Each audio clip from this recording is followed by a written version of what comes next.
This is the biggest threat the dollar has faced since 1945. Europe and the UK are the major reasons why the United States dollar is the global reserve currency. At first glance, it seems like the Europe and the UK need the United States. But the reality is that without them, the US dollar is not going to be the global reserve currency. The total GDP of the European Union is $19.4 trillion. If you combine it with the GDP of the United Kingdom, that's $3.6 trillion, which gives them a total GDP of almost $25 trillion. But if you look at the purchasing power parity, their GDP is far bigger than that, which stands at $33.7 trillion.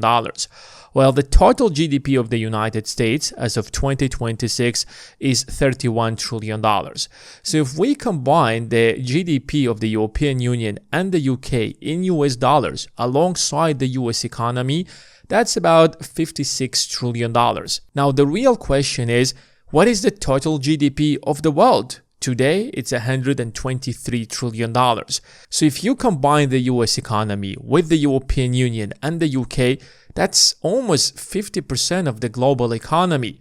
And if 50% of the global economy is using the dollar as the reserve currency or as the main currency to do international trade, that sets the standard for the rest of the world to use the dollar as the reserve currency, to use the dollar in international transactions.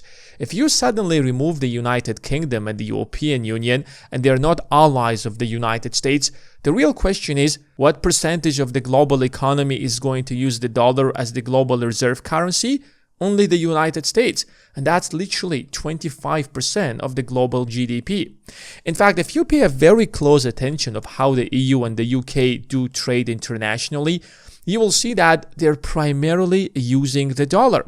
Now, I don't mean the internal trade between the European countries, but rather when the European countries are trading with other nations. For example, when they trade with the United States, obviously, they always use the dollar.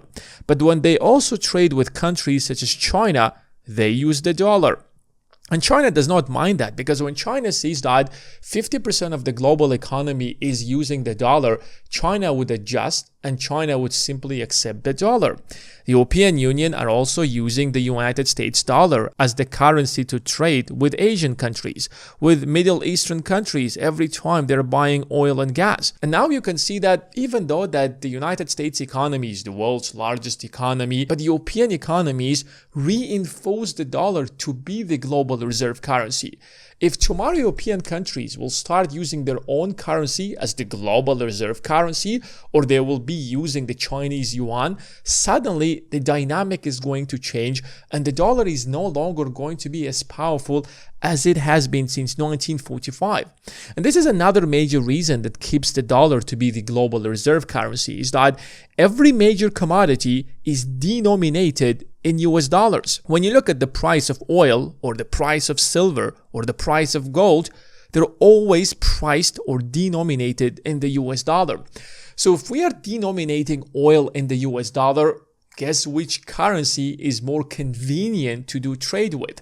Because if we are measuring the quality or the value of oil in the US dollars, why would we exchange that to the euro? It's far easier to simply pay that in dollar because we measure it in the US dollar. The same thing applies to gold, silver, and every other major commodity. And the fact that the European countries, alongside the UK, agreed to use the dollar gives the US dollar enormous power on the international stage. Now, another major reason that keeps the dollar as the global reserve currency is the treasury market. In fact, the treasury market is the backbone of the global economy. Without a large enough treasury market, global trade is literally impossible, because companies, businesses, and banks, and even countries are using treasuries as savings without losing value. If you're doing international trade, you need to have a lot of money in the bank. But if you have fiat currency, which loses value to inflation consistently, you don't want to keep a lot of paper money. But if that paper money is invested in treasuries that you can very easily turn into cash whenever you want, then suddenly you want to hold a lot of fiat money. Suddenly, you want to hold a lot of US Treasuries. Yes, there is a 3% inflation, but you can actually make 3.6% by holding the US Treasuries. So you're comfortable to hold trillions of dollars of the US Treasuries because you know for a fact that you can instantly convert them into real cash the next day or the exact same day and do international trade, which is why Treasury market makes global transactions possible. They also set the global interest rate. If you pull out the financial statements of any major company, you will see that all of them have a lot of debt, because debt basically is the engine of the global trade. When large companies and even small businesses, they do business, they don't use their own money. They usually borrow money from the banks, invest it. When that project starts to make money, they start paying off the interest or the debt. In fact, sometimes these companies don't even pay back the debt, but rather they keep a healthy debt as long as they can ensure they can make the interest payments on that debt. Now, the question is that what is going to be the standard interest rate? Who is going to set the global interest rate for the entire world? It is very difficult to do that when every single country has a completely different interest rate. Yes, of course, every country has a completely different interest rate, but you want a large enough market that is going to set the standard for the world. And because the European countries and the United States are half of the global GDP, and the European countries alongside the UK agree to use the US dollar, the US Treasury market simply sets the standard for interest rates globally. US Treasuries are also used as a collateral to be able to borrow money. When a US company wants to borrow money from a Japanese bank to open a factory in Japan or open a new branch in Japan, they don't always use their own money. They would rather go to a Japanese bank, borrow money from the Japanese bank, build that factory, open that branch. When that project starts making money, they will start paying the Japanese bank. But why would this Japanese bank even trust a US company? There should be a collateral so that if that US company won't be able to pay back the Japanese bank can take this collateral and exchange it for the US dollars. And the best collateral in the world are the US Treasuries. And that's why every single major company in the world holds a lot of US Treasuries. Not because they're holding them as investments for themselves, but rather every time they need to borrow money, they borrow money against the Treasuries that they're actually holding.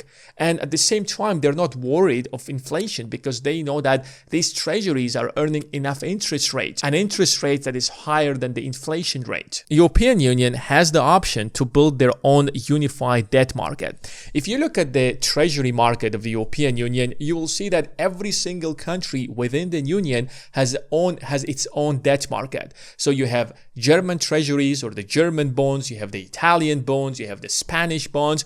And the reason that euro cannot be used as the global reserve currency is because there isn't one unified treasury market that could back the European currency. Building one debt market is very difficult because if France is going to borrow money with these bonds and then French defaults, then Germany has to rescue France and vice versa. And that applies to every single country in the European Union. So the European Union made a really great deal with the United States. European Union is not going to build its own bond market because it's extremely difficult.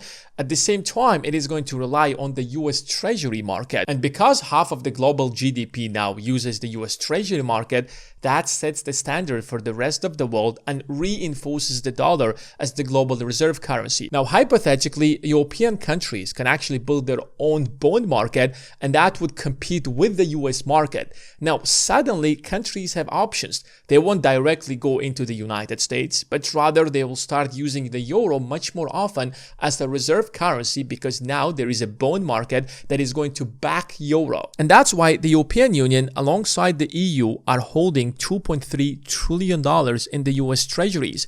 In fact, 40% of all the foreign holdings of the US Treasuries are held by the European Union or the UK, because the European Union is doing a lot of trade internationally and they need a lot of US treasuries in order to hold them either as collateral and to make it possible for them to do international trade. The more countries, the more people hold the US treasuries, the more capital flows into the United States and the faster the US economy grows, which means that it's going to attract more investments, which is why the European countries are also investing trillions of dollars in the US equity market. According to to the latest data, it's far more than $6 trillion. Therefore, the entire European banking system runs on the US dollar. So European banking system entirely depends on the United States because they made a decision to rely on the United States instead of building their own bond market. Now, if the United States wants to sanction a country, if the United States wants to do whatever it wants, the European countries have no other option but to align their interests with the US interests because it's the US financial markets and you're using the US financial markets. Yes, you're reinforcing it, but then you have to reinforce your interests to be aligned with the United States.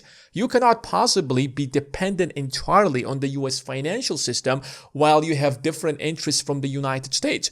And that's why since 1945, European countries have been aligning every single interest they have with the United States because they've been relying on the US Treasury market.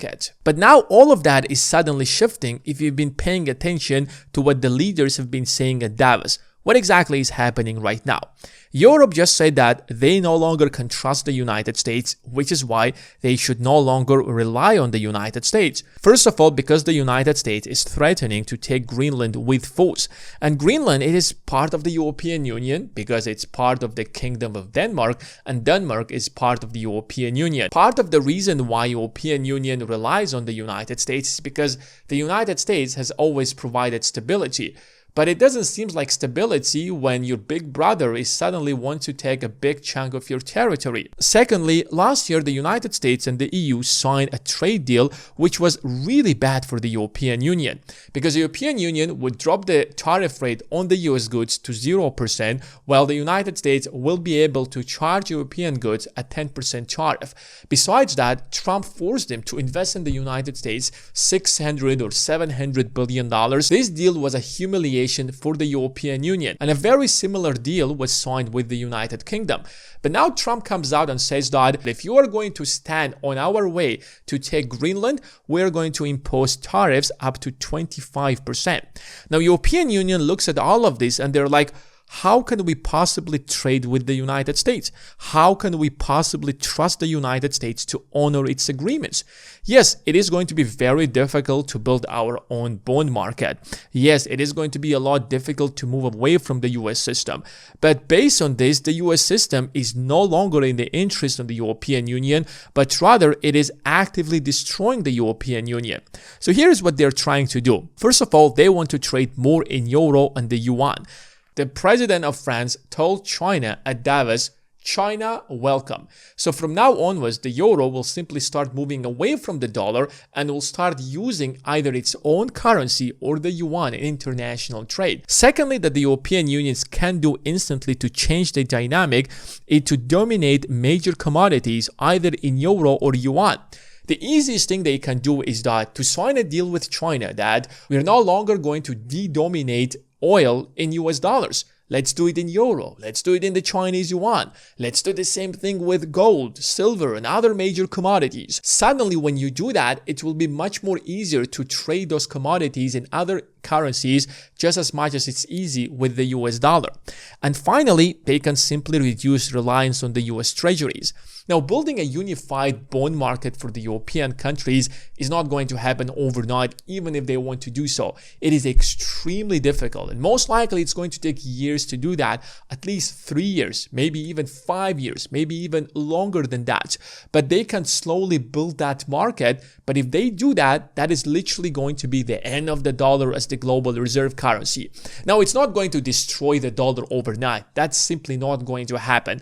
The US economy is so big and so large that the dollar will always remain as one of the major currencies in the world.